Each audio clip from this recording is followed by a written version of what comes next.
오늘은 함께 읽었던 마태복음 4장 23절부터 25절 말씀 중심으로 예수님의 사역 백서라고 하는 제목으로 말씀을 상고하고 은혜를 받고자 합니다.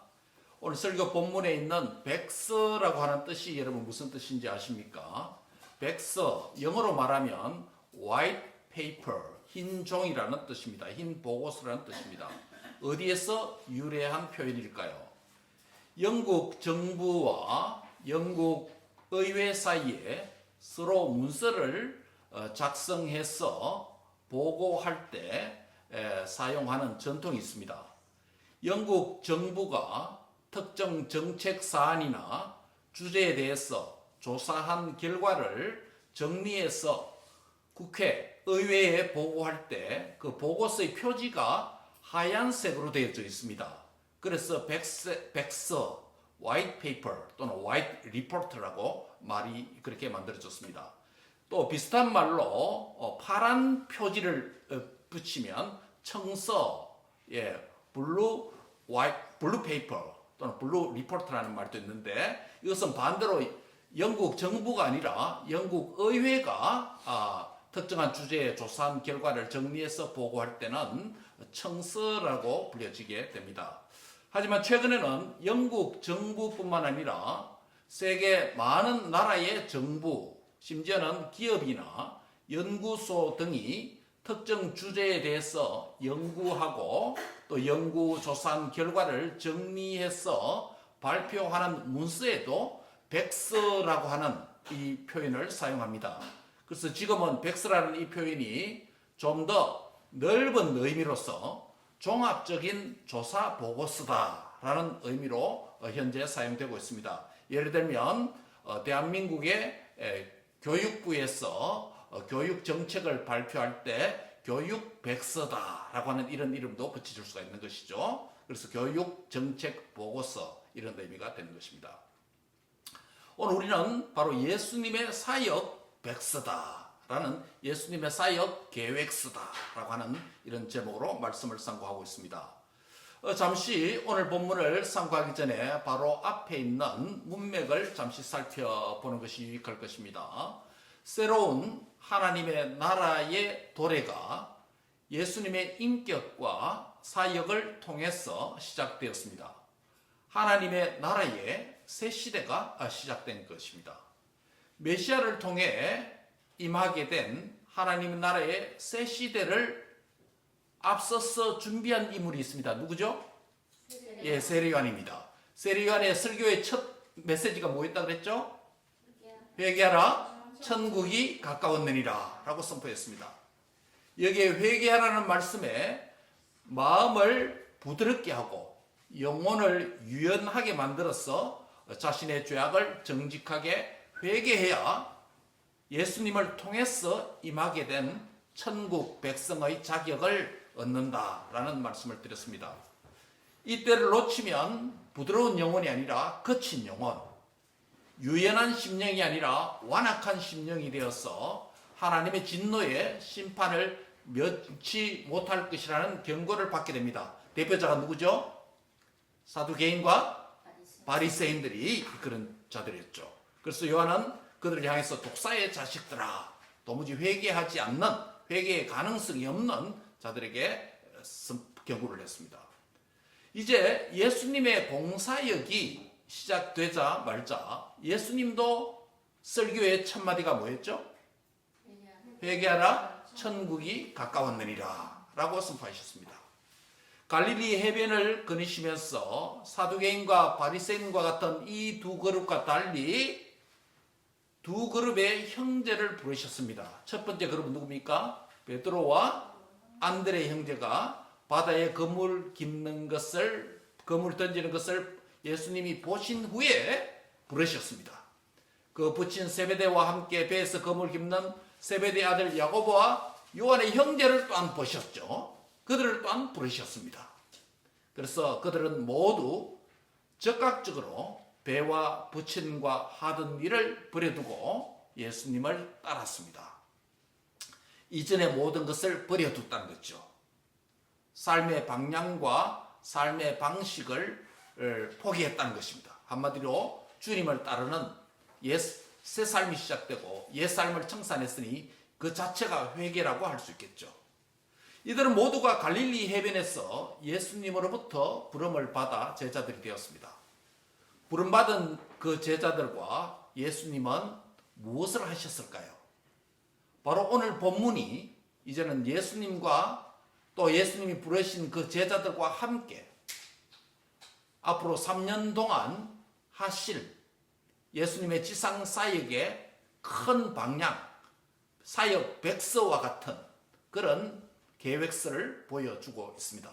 이것은 비단 예수님과 그의 제자들이 3년 동안 행하는 일일 뿐만 아니라 예수님의 부름을 받은 신약 시대에 오고 오는 모든 성도들과 교회가 바로 예수님이 세우시고 만드신 이 사역 백서를 따라서 섬기고 일을 할 때에 바로 예수님을 따르는 교회요, 예수님을 따르는 성도라고 말할 수 있겠습니다. 그래서 이 사역 백서는 너무나도 중요한 겁니다. 이 사역 백서가 있느냐 없느냐에 따라서 예수님을 따르고 있느냐, 잘 따르지 못하고 있느냐 점검할 수 있는 그런 것이 됩니다. 그래서 예수님의 사역 백서는 교회의 본질을 보여주는 것입니다. 한번 같이 하겠습니다. 오늘 설교 요지입니다. 예수님의 사역 백서는 교회의 본질을 증명합니다. 성도의 본질을 보여줍니다. 나의 본질, 나의 성도됨의 본질을 나타낸다는 것이죠. 본문 23절 사역 백서와 같은 말씀을 같이 한번 읽겠습니다. 23절입니다. 시작.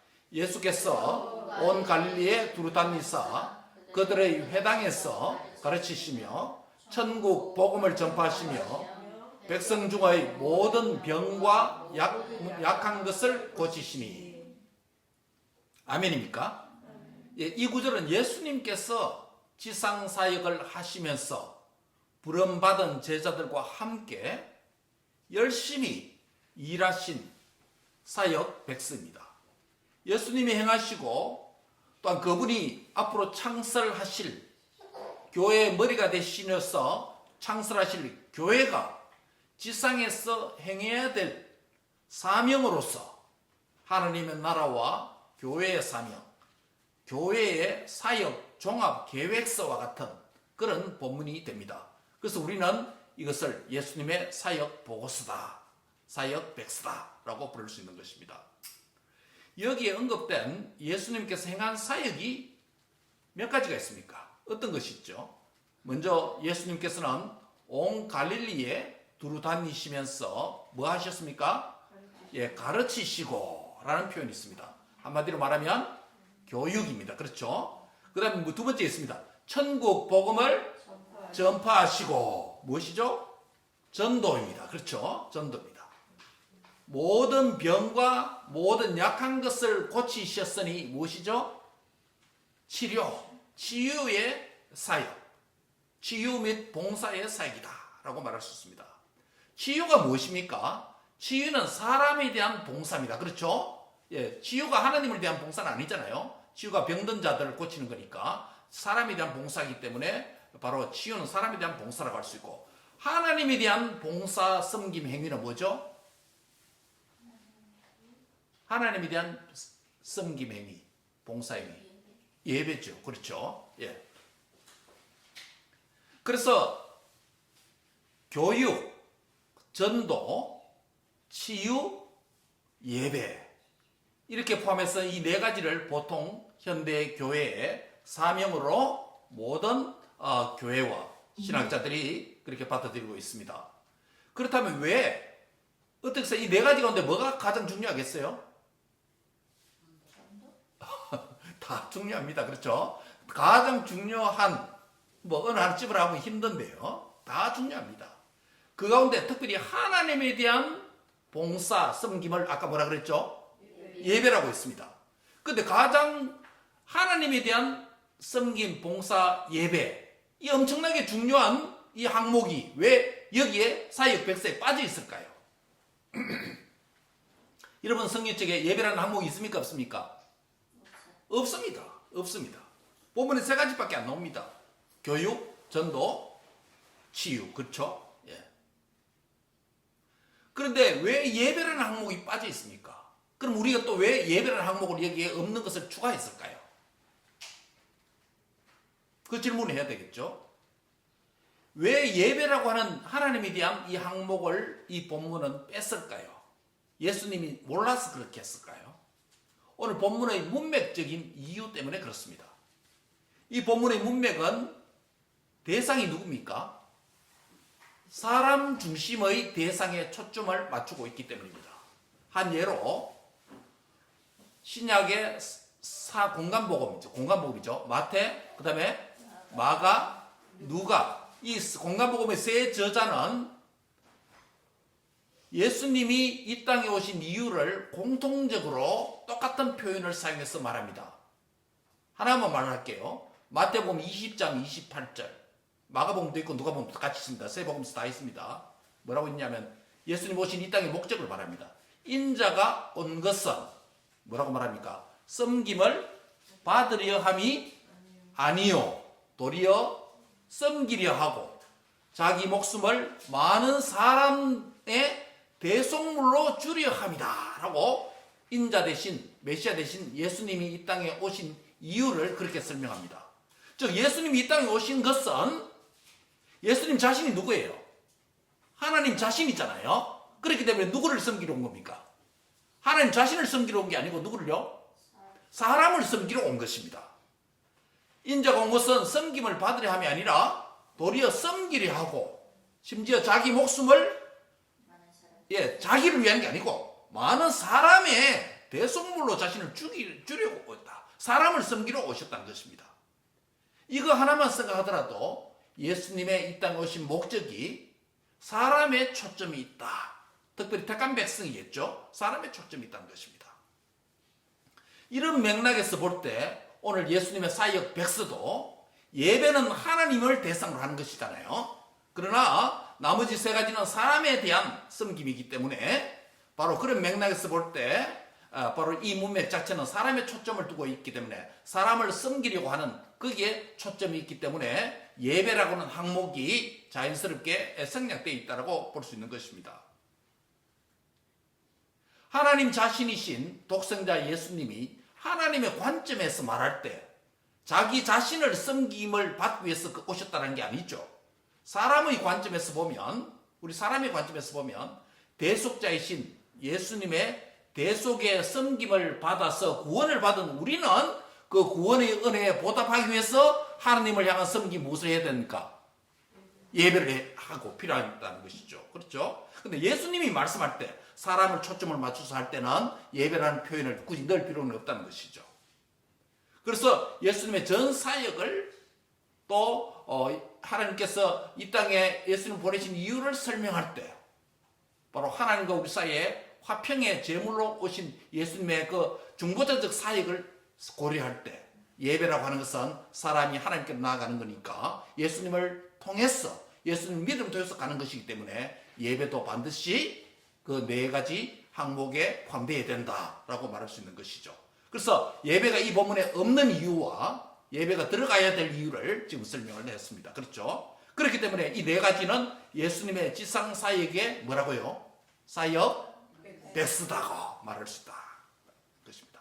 자, 이제 사역 백서에 대한 정리를 했다면 예수님의 사역 백서로서 이 네 가지 사역에 대해서 하나씩 상고하고 점검하고 은혜를 받고자 합니다. 첫째로 무엇이죠? 첫째 뭐죠? 가르침, 교육이잖아요. 사역 백서 첫 번째는 교육입니다. 주님의 몸된 교회는, 첫 번째로 주님의 몸된 교회는 교육입니다. 이 교회의 교육이죠. 교육은 연령과 세대별로 적절히 잘 시행되어야 합니다. 각 연령과 각 개인의 신앙의 수준에 맞는 적절한 신앙교육, 성경교육이 교회에서 반드시 필요합니다. 주일에 행하는 교회 교육기관을 우리가 뭐라고 부릅니까? 주일학교라고 부릅니다. 그렇죠? 주일학교는 어린이 교육만 가르치지 않습니다. 주일에 행하는 모든 교회 교육을 주일학교라고 부릅니다. 그 시스템을요. 그래서 주일학교에는 연령과 부서별로 장년 주일학교도 있을 수 있고 유트그룹 주일학교도 있을 수 있고 장년 노년부 주일학교도 있을 수 있습니다. 그렇죠? 예, 주일학교 많습니다. 종류가 연령별로. 우리 교회는 개척교회로서 장년부 주일학교가 있고 이제 청년부 주일학교가 있습니다. 우리 교회는 장년 주일학교로서 오후 성경 공부를 합니다. 주일학교로서 오후 성경 공부가 있고 주중학교로서 수요일과 금요일에 예레미야와 시편을 각각 공부한 이후에 기도를 하는 모임입니다. 주일학교가 있고 주중학교가 있습니다. 우리 성도들은 주일학교 교육과 주중교회학교 교육에 적극적으로 참여해서 예수님의 몸된 교회의 지체로서 주님이 제정하시고 사역 백수로 말씀하신 우리 자신의 건강한 믿음의 성장과 자람을 위해서 교회 교육에 열심히 참여하는 은혜가 있기를 바랍니다. 말씀을 잘 배우고 성경적인 하나님에 대한 바른 이해와 성경적인 신앙과 믿음 안에서 믿음이 자라가는 그런 은혜가 있기를 바랍니다.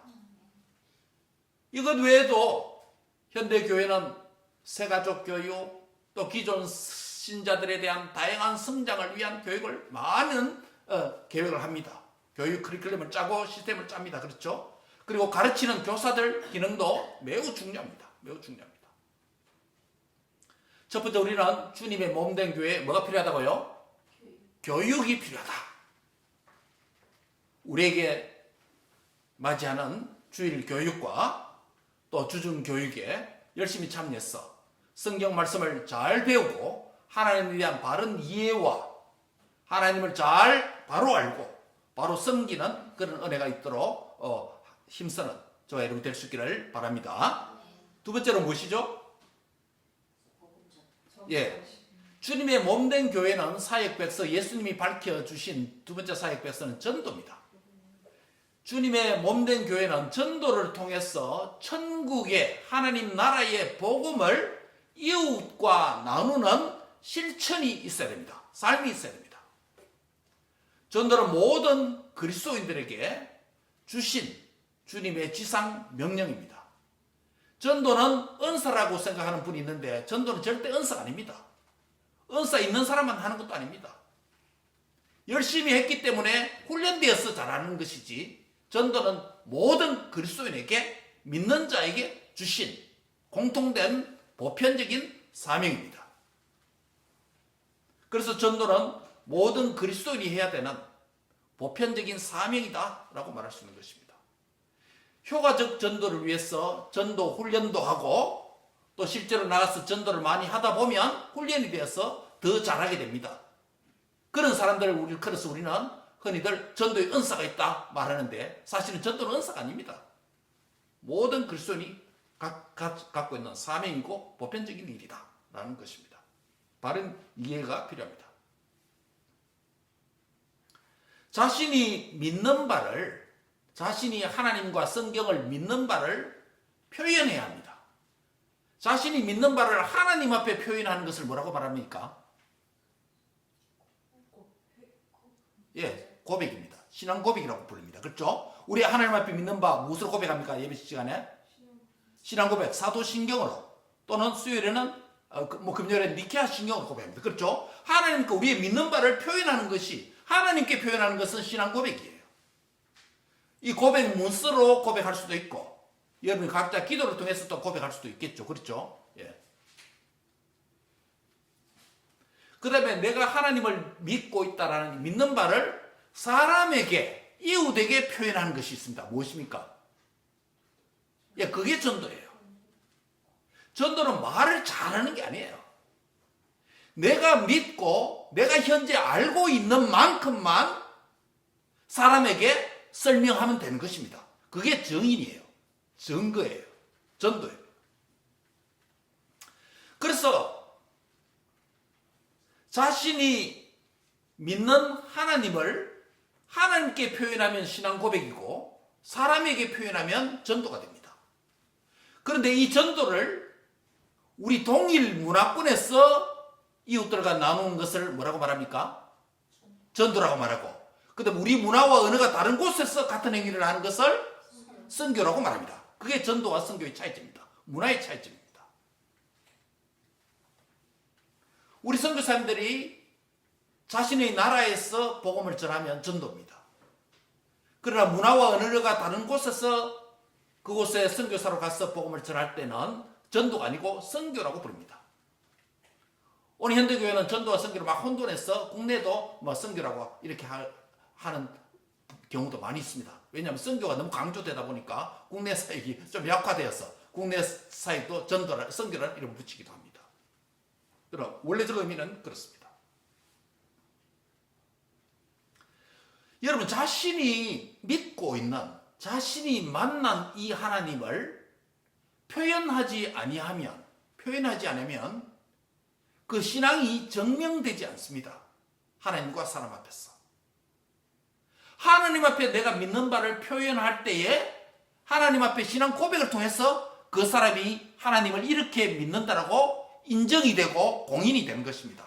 그래서 우리가 신앙 고백을 하고 무엇을 받습니까? 세례를 받는 이유도 바로 그것입니다. 세례하기 전에 다 고백을 하잖아요. 공인되는 겁니다. 만약에 여러분이 하나님을 믿는다고 하면서도 하나님 앞에 참된 신앙 고백을 표현하지 아니하면 그 사람은 진실한 그리스도인인지 알 수가 없습니다. 어떻게 알까요? 내가 속으로 믿는지 뭐 속에 다른 거 믿는지 어떻게 알까요? 아무도 모릅니다. 그래서 신앙 고백이 그만큼 중요합니다. 그래서 예수님께서 말씀하셨죠. 신앙 고백 중요성에 대해서 너희가 마음으로 믿어 무엇에 이르고 의에 이르고 입술로 신해서 뭐에 이른다? 성경 몰라요. 입술로 신해서 구원에 이르느니라. 마음으로 믿어서 의에 이르고, 죄인들이 예수님을 마음으로 믿어서 의에 이르고, 그 믿는 바를 입술로 고백해서 어디에 이른다고요? 구원의 조건이 신앙 고백이라는 것이에요. 실제로 고백함을 통해서. 그래서 신앙 고백을 표현하는 것 너무 중요합니다. 우리가 예수님 그 전도할 때도 그 사람 신앙 고백하고 영접하는 기도를 하는 이유가 그만큼 중요합니다. 그게 하나님 앞에 인정이 된다는 거예요. 사람 앞에 표현하는 것 같지만은 그 하나님께서 그것을 보고 실제로 구원을 줄지 안 줄지 그걸 결정한다는 것이에요. 진실된 신앙 고백. 신앙 고백이 그만큼 중요합니다. 그래서 예배 시간에 설교 시간에 아멘 하는 이유가 그만큼 중요합니다. 아멘이 무슨 뜻이라 그랬죠? 그대로 되기를 원합니다. 믿습니다는 뜻 아닙니까? 진실로라는 뜻이에요. 여러분, 예수님을 진실로 마음으로 믿어서 의에 이르는 줄 믿습니까?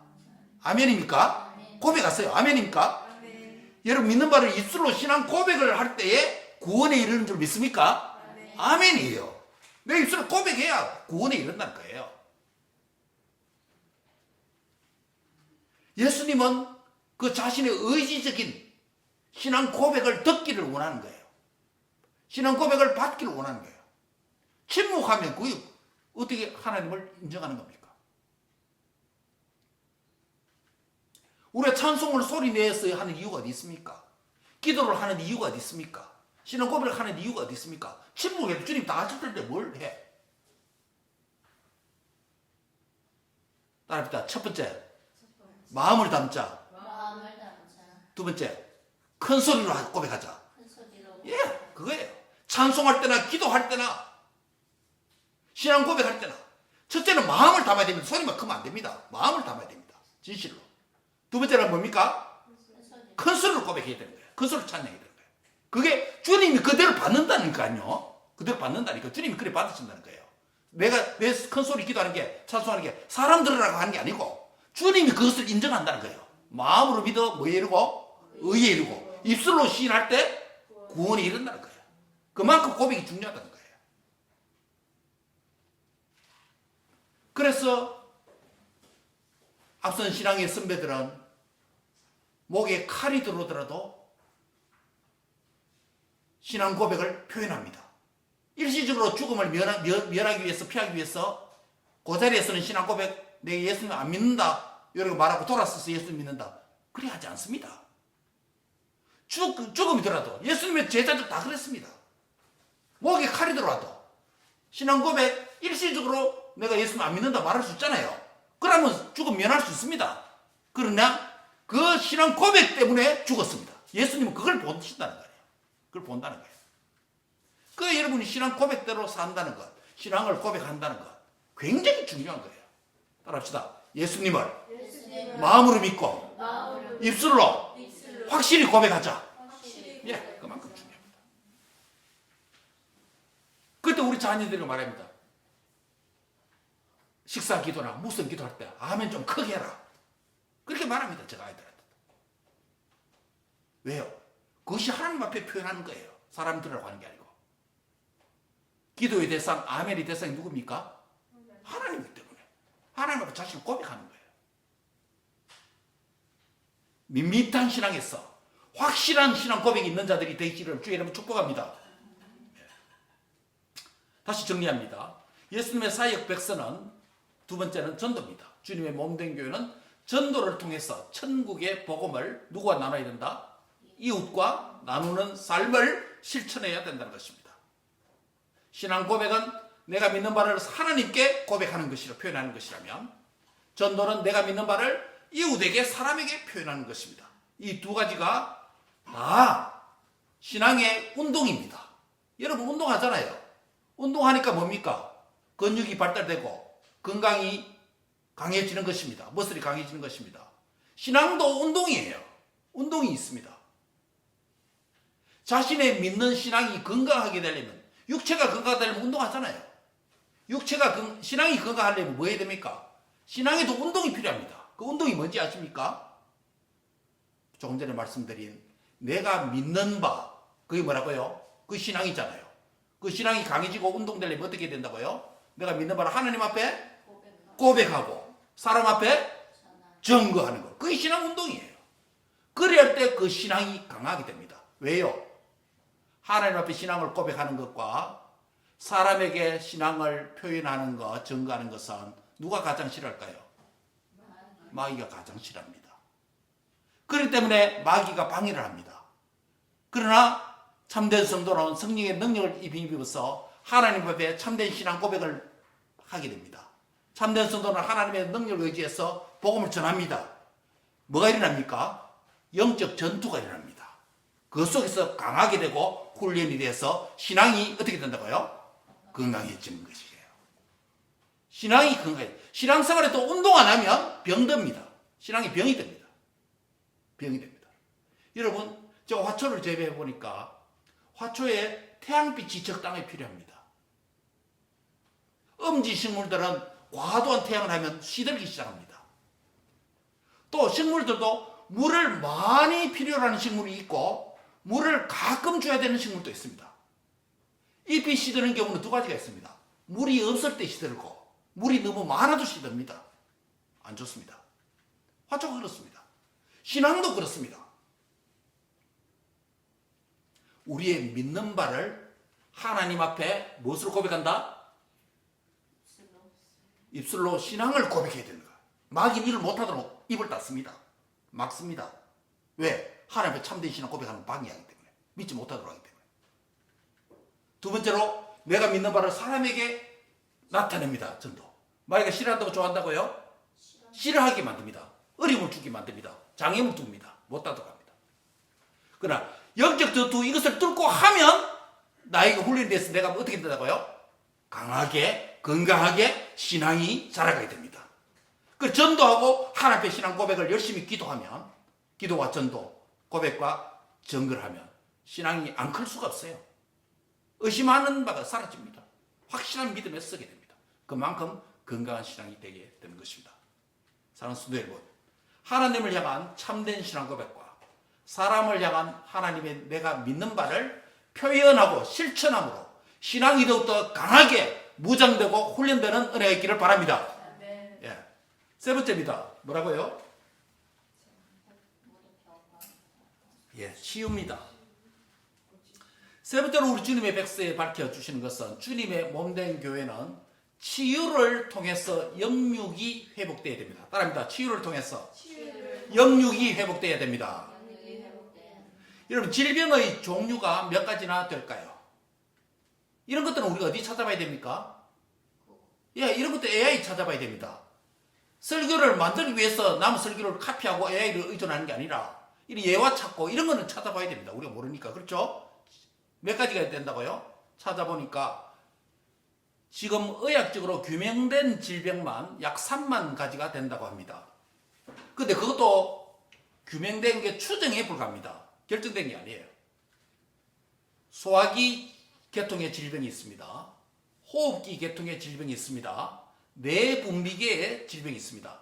감염성 질병이 있습니다. 유전병과 같은 그런 질병도 있습니다. 다양한 분류 체계 안에서 현대의학의 발전과 새로운 바이러스가 등장하므로 이름도 없는 새로운 질병들이 계속 밝혀지고 있습니다. 그럼 질병 끝이 있다 없다? 끝이 없어요. 질병 지금 규명된 것만, 명확하게 규명된 것만 3만 종류지, 사실 의사들이 의학 기술이 밝히지 못한 질병도 병명도 천지라는 거예요. 앞으로 더 있을 거. 왜냐하면 바이러스가 새로 내성이 만들어져서 새로운 바이러스가 자꾸 생겨나니까요. 이처럼 질병의 종류가 3만 가지, 밝혀진 것만 3만 가지 정도 되는데, 질병의 종류가 많은 것처럼 각각의 질병을 치유하는 방법도 뭐가 많다? 많고 다양하다는 것이 다양하겠죠. 그럼에도 하나님을 믿는 성도는 근본적으로, 본질적으로 우리의 질병을 누가 치유하는가라는 질문에 분명한 답을 가질 수 있어야 됩니다. 묻습니다. 질병 치유 사역에 있어서 핵심은 누가 치유하는가, 누가 치료자인가, 치유의 주체가 누구인가에 대한 답을 할 수 있어야 됩니다. 묻습니다. 인간의 모든 질병의 고치시는 치료자가 누굽니까? 하나님입니다. 이걸 고백할 수 있어야 됩니다. 만병의 의사 되신 예수님이 모든 만병, 3만 가지 질병뿐만 아니라 모든 규명되지 않는 질병까지 치유하실 수 있는 유일한 분은 누구다? 하나님, 전능하신 하나님밖에 없음을 믿습니다. 예수님의 치유 방법이 아까도 말씀드린 것처럼 질병이 많은 것처럼 치유 방법도 많겠습니까? 적겠습니까? 그만큼 많습니다. 어떤 치료 방법이 있을까요? 첫 번째로, 하나님의 치유 방법에는 여러 가지가 있는데, 첫 번째는 하나님은 의학의 발달과 약물과 진료 기술의 발달을 인간에게 허락하셔서 육체의 많은 질병을 의술로 치료하십니다. 이 말 이해했습니까? 의사가 의학 기술과 약물로 치유하는 것이 아니고 하나님께서 누구를 통해서? 의사와 약물과 치료 방법을 통해서 하나님께서 치료하신다는 거 하는 것입니다. 아까 질문 드렸죠. 누가 치료자다? 하나님 치료자다. 의학과 약물을 통한 치료를 하나님이 싫어하시고 성도가 그것을 한다고 해서 믿음 없는 행위라고 자신에게 말하고 남을 비난하면 절대 안 됩니다. 그건 오해하는 것이에요. 과거에 일부 보수 교단에 있는 일부 균형을 잃은 성도들이 그런 고백을 종종 했습니다. 의사를 방문하고 병원에 가고 약을 먹으면 하나님을 믿는 온전한 믿음이 아니다라고 말한 사람들이 들어 있었습니다. 특수한 상황에는 그럴 수도 있습니다. 그러나 보편적으로는 그렇지 않습니다.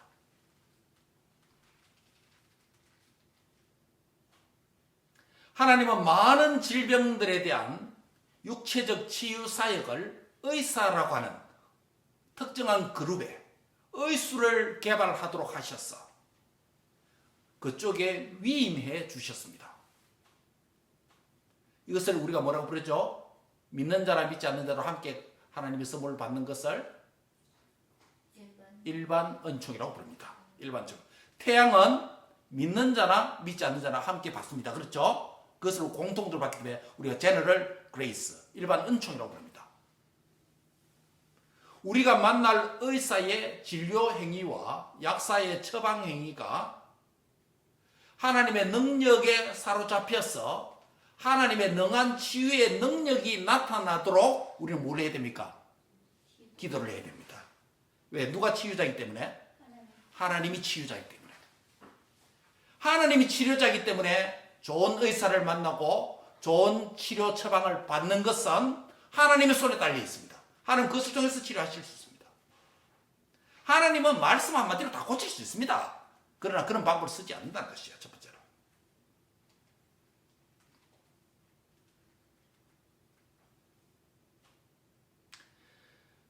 다만 우리가 의사와 약사를 만나기 전에 항상 기도해야 될 이유가 바로 여기 있습니다. 이게 특별한 은총입니다. 그렇죠? 기도해야 됩니다. 우리가 만날 의사의 진료 행위와 약사의 처방 행위가 하나님의 능력에 사로잡혀서 하나님의 능한 치유의 능력이 나타나도록 무엇을 해야 됩니까? 기도를 해야 될 이유가 바로 거기에 있는 것입니다. 기도하는 사람은 약이 필요 없는 게 아니에요. 기도하는 사람은 병원에 갈 필요 없다? 맞다? 아니다? 아니에요.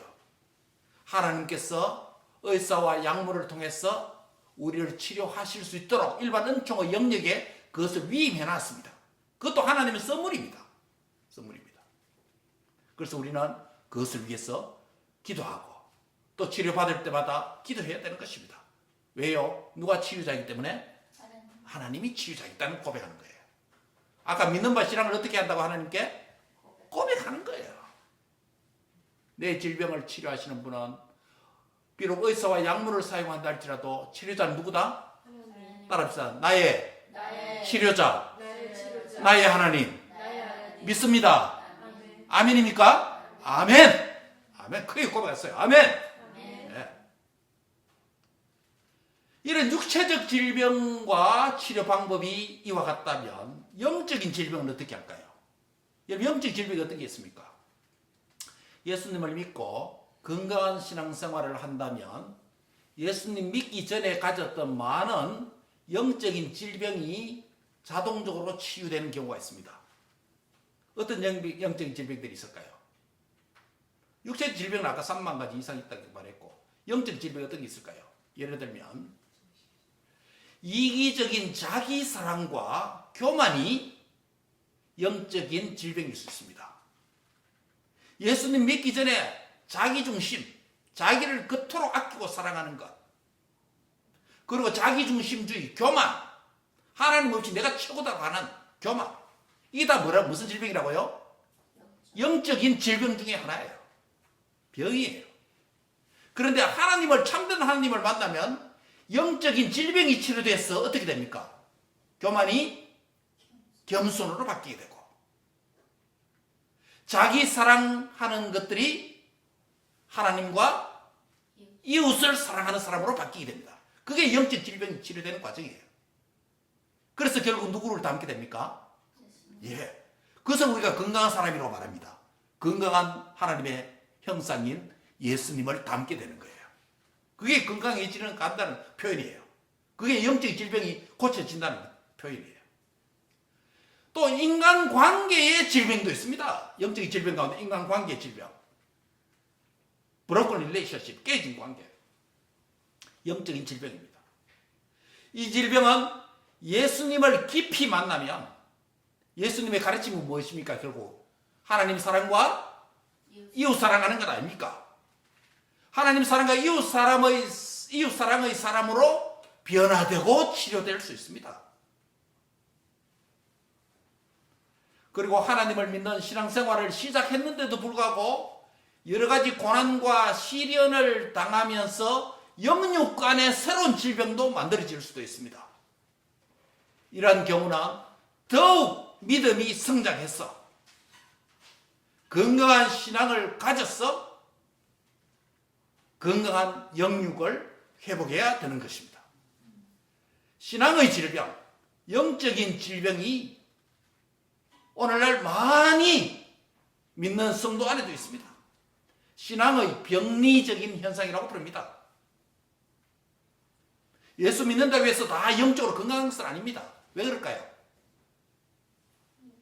개인마다 성화의 속도도 다르고 무엇보다도 치료 방법인 하나님에 대한 바른 이해, 성경적인 바른 해석과 바른 이해에 이르지 못했기 때문에, 즉 잘못된 복음을 믿고 있기 때문에 온전한 치유가 없을 수도 있습니다. 그래서 성경을 바로 배우고 하나님을 바로 아는 것은 영적인 질병들을 치료하는 지름길이 됩니다.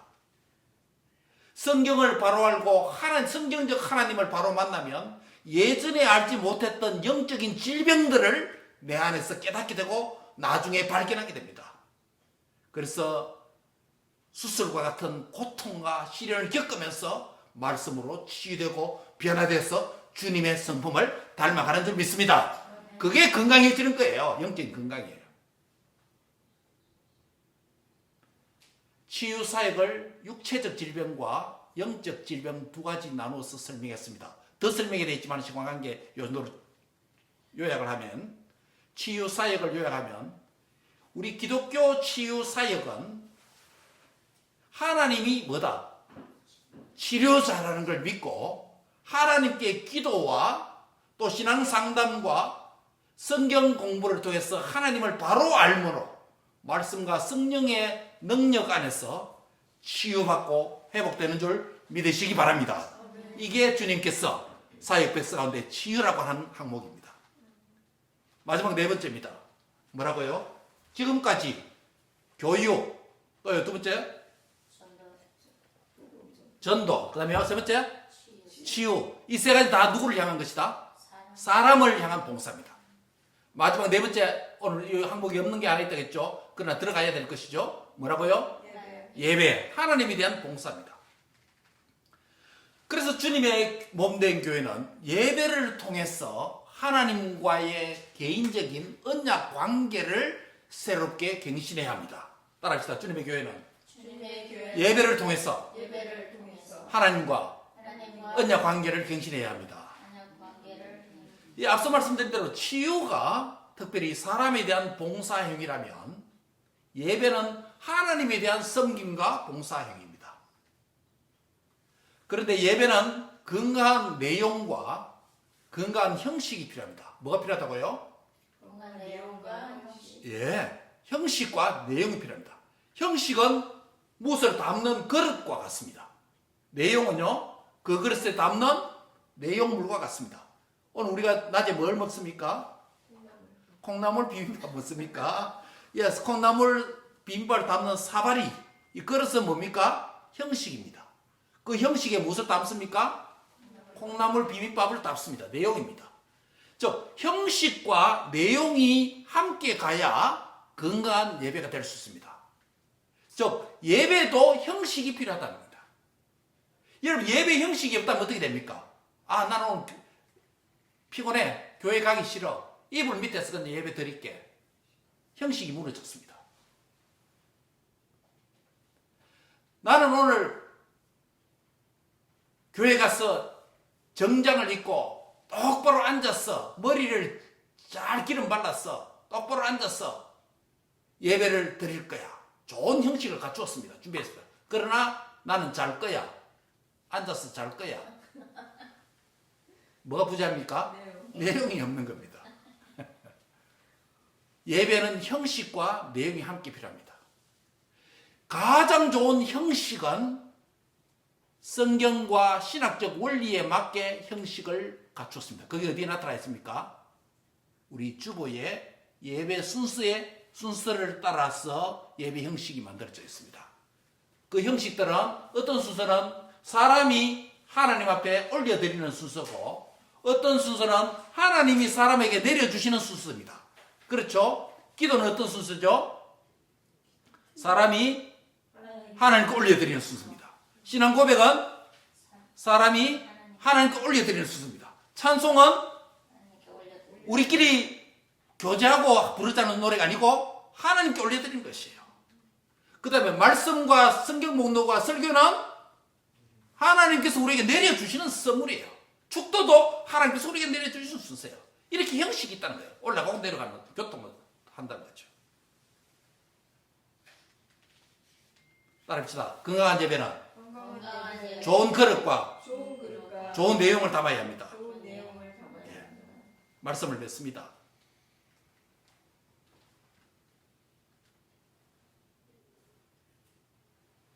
좋은 형식 주보의 순서에 말씀드렸고 좋은 내용에는 세 가지가 필요합니다. 어떤 게 예배에서 건강한 예배에 좋은 내용일까요? 내용도 좋아야 되겠죠. 첫 번째 뭐가 있어야 됩니까? 예, 말씀이 있어야 됩니다. 저는 이걸 뭐라고 부르냐면 알찬 복음이 있어야 된다. 따라합시다. 알찬 복음이 있어야 합니다. 이런 말씀에 대한 지성적인 부분입니다. 지성적인 부분이에요. 예배에 지성적인 부분 빠지면 안 되죠. 말씀에 지성이 있어요. 두 번째는요, 그 말씀에 대한 반응, 예, 우리의 감정, 벅찬 감동이 있어야 됩니다. 우리 정서적인 감정 부분입니다. 예배에 지성만 있으면 안 됩니다. 그건 공부입니다. 뭐가 해야 됩니까? 그 말씀에 대한 화답으로서 우리의 반응인 감정, 아멘, 맞습니다. 기뻐합니다. 즐거워합니다. 회개합니다. 반응이 있어야 됩니다. 그게 뭐라고요? 벅찬 감동이 있어야 됩니다. 마지막 세 번째입니다. 벅찬 감동은 감정입니까? 지성입니까? 감정이죠. 마지막 세 번째는 예배 자리에서 지성적인 하나님의 말씀을 듣고 알찬 복음을 듣고 예배 자리에서 벅찬 감동을 했습니다. 좋습니다. 여기서 끝나면 예배가 성공한 게 아니에요. 마지막 남은 게 하나 있으면 뭡니까? 순종. 그거는 뭐냐면 세찬 능력입니다. 즉 우리의 의지가 발동해서 말씀을 순종하는 능력을 나타내야 된다는 거예요. 이게 예배를 주일 예배 참여해서 예배에 성공했다고 말할 수 있습니다. 그래서 예배는 마지막은 뭡니까? 의지적인 부분이죠. 세찬 능력, 의지가 있습니다. 순종의 의지가 있어야 됩니다. 예배에 세 가지가 필요합니다. 첫 번째 뭐라고요? 예배 내용. 첫째는 알찬 복음, 말씀이 있어야 된다. 말씀을 잘 들어야 되는 이유가 여기 있습니다. 두 번째는요, 말씀에 대한 반응인 벅찬 감동. 목사님은 열심히 핏대를 올려면서 설교를 준비해서 전하고 여러분은 간절한 심령으로 그 말씀이 그런가 해서 무엇을 받는다? 벅찬 감동으로 아멘으로 받고 따라서 아멘으로 받읍시다. 예, 그래요. 마지막 세 번째는요, 여기서만 즐거워한 게 아니고 내 삶에서 세찬 능력의 순종을 통해서 의지적으로 순종해야 된다. 내 의지가 행동으로 순종해야 되는 것입니다. 그래야 할 때 예배의 내용이 만들어지는 것입니다. 예수님의 사역 백서를 말씀드렸습니다. 예수님의 사역 백서, 교육, 전도, 치유, 예배. 이것은 그리스도인의 정체성을 보여주는 것이고 그리스도인이 얼마나 건강하냐를 보여주는 것이고 교회와 그리스도인 각자의 건강한 영성 신앙을 점검하는 요소가 됩니다. 나는 어떤 부분이 약합니까? 우리 교회는 어떤 부분이 더 강화되어야 됩니까? 개척부터 시작해서 달라야 될 시기마다 달라야 되고 강조점은 다를 수 있습니다. 어떤 시즌에는 이 부분이 좀 약화되고 다른 부분을 강조할 수도 있습니다. 그러나 교회 전체로 봤을 때 주님의 사역 백서는 주님의 교회와 주님을 따르는 성도들의 신앙 백서, 사역 백서, 주님을 따르는 방식이 바로 이거다라는 것을 확정할 수 있기를 바랍니다. 말씀을 맺습니다. 이 네 가지 사역을 잘 감당할 때 교회의 본질을 가지고 있는 건강한 교회, 건강한 성도의 믿음이라고 할 수 있습니다. 이 네 가지 사역을 따를 때 예수님을 따르는 교회라고 할 수 있습니다. 반대로 이 네 가지 사역이 없을 때 교회가 균형을 잃은 병든 교회라고 할 수 있습니다. 이 네 가지 사역을 하지 않으면 교회의 머리가 예수님이 아닐 수도 있습니다. 예수님을 따르는 교회가 아닙니다. 교회는 교회의 머리이신 예수님께서 맡기신, 예수님께서 사역 백서로 표현하신 그것을 이루어가는 주님의 종들입니다. 세월이 지나고 문화가 달라진다 할지라도 교회의 본질은 바뀌어야 됩니까? 안 바뀌어야 됩니까? 변화될 수가 없습니다. 다만 그 방법과 방식은 시대에 맞게 옷을 다르게 갈아입을 수는 있겠죠.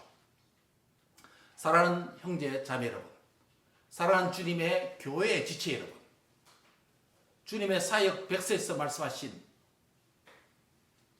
교육과 전도와 치유 그리고 예배, 이 네 가지 사역의 역사가 성령님의 능력을 통해서 예수 그리스도의 이름으로 잘 준비되고 훈련되어서 시행하는 성도 개인이 되고 우리 교회가 되기를 바랍니다.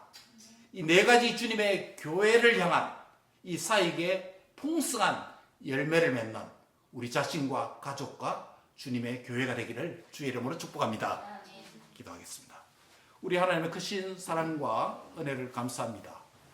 우리 주님께서 지상 사역을 하시면서 제자들과 함께 하셨고 또한 신약 교회가 주님을 따르기 위해서 사역 백서를 우리에게 말씀하여 주심을 감사합니다. 오늘 주신 말씀대로 가르치고 전도하고 또 치유하고 예배하는 이 네 가지 일들을 성공적으로 잘하는 성도 개인과 교회가 되게 하옵소서. 그래서 주님 기뻐하시는 열매를 맺게 축복하옵소서. 예수님의 이름으로 기도합니다. 아멘.